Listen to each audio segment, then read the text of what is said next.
Hi friends, అందరూ బాగున్నారా? అశ్వగంధ ఏర్ల గురించి ఎంతమందికి తెలుసు? నాకు కూడా రీసెంట్గానే ఒక 5 months క్రితం తెలుసు. అయితే దీన్ని తెలుగులో పేరు లేని వ్యాధికి పెనులగడ్డ అని కూడా అంటారనుకుంటా. సంథింగ్ నేను ఏమన్నా కొంచెం రాంగ్ చెప్పుండొచ్చు. వీటిని ఎలా తయారు చేసుకోవాలి, ఎలా యూజ్ చేయాలి, దీనివల్ల వచ్చే రిజల్ట్ ఏంటి అనేది నేను చాలా తక్కువే చెప్తాను. మీకు ఇంకా ఇన్ఫర్మేషన్ కావాలి అంటే గూగుల్లో, యూట్యూబ్లో లేదా మన పెద్దమ్మలు, అవ్వలు, తాతలు ఉంటారు కదా, వాళ్ళని అడిగామంటే వీటి యూజెస్ ఏంటి అనేది చెప్తారు. అప్పుడు మీకు అది ట్రస్ట్ అనిపిస్తేనే యూజ్ చేయండి. నాకు మా బంధువులు చెప్పడం వల్ల నాకు ఎముకల సమస్య ఉంది. అండ్ ఇంతకుముందు వీడియోస్ మీరు చూసుంటే తెలుసుంటుంది. కాళ్ళ నొప్పులు కానీ కీళ్ళ నొప్పులు కానీ ఎక్కువ ఉన్నాయి. అండ్ చేతుల్లో కీళ్ళు కూడా నొప్పులు వస్తూ ఉంటాయి అన్నమాట. నాకు ఎక్కువ పని చేయలేకుండా వచ్చింది అండ్ కొన్ని సిచ్యువేషన్స్ వల్ల. అవి మీకు ముందు వీడియోస్ చూసుంటే తెలుసుంటుంది. దానివల్ల నేను ఇంతకు ముందు కూడా ఇలాంటి సిచ్యువేషనే ఫేస్ చేసినప్పుడు మా బంధువులు చెప్పారు నాకు, ఈ అశ్వగంధ ఏర్లని యూజ్ చేసి చూడు, నీకు బెస్ట్ రిజల్ట్ ఉంటుంది అని చెప్పి. ఏర్లు కాబట్టి దీనివల్ల ఎలాంటి సైడ్ ఎఫెక్ట్స్ అయితే ఉండవు.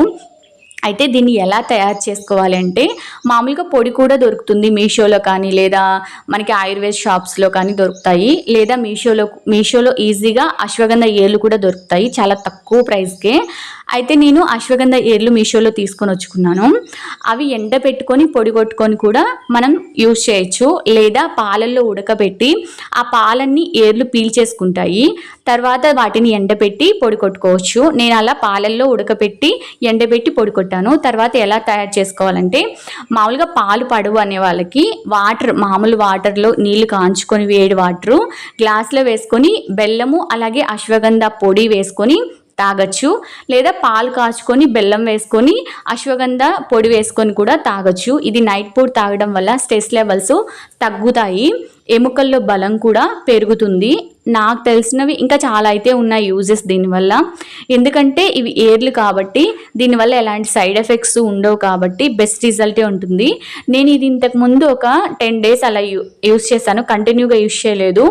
ఒక 2 daysకి 3 daysకి అలా యూజ్ చేశాను. నాకు బెస్ట్ రిజల్ట్ అనిపించింది. నేను మళ్ళీ ఎముకలు నాకు స్ట్రాంగ్గా అయ్యాయని చెప్పి నేను ఇంక వదిలేశాను. తర్వాత ఇప్పుడు మళ్ళీ నాకు ఆ ప్రాబ్లం వచ్చింది కాబట్టి నేను యూజ్ చేస్తున్నాను. నాలాంటి సమస్య ఉన్న వాళ్ళకి యూజ్ అవుతుంది అని చెప్పి ఈ వీడియో చేస్తున్నాను. ఇంకా మీకు ఎక్కువ విషయాలు ఏమన్నా అశ్వగంధ ఏర్ల గురించి తెలిస్తే కూడా కింద కామెంట్ చేయండి. అలాగే ఎముకల బలానికి ఏం చేయాలో తెలిసిన వాళ్ళు కూడా కామెంట్ చేయండి. Like this video. Thank you.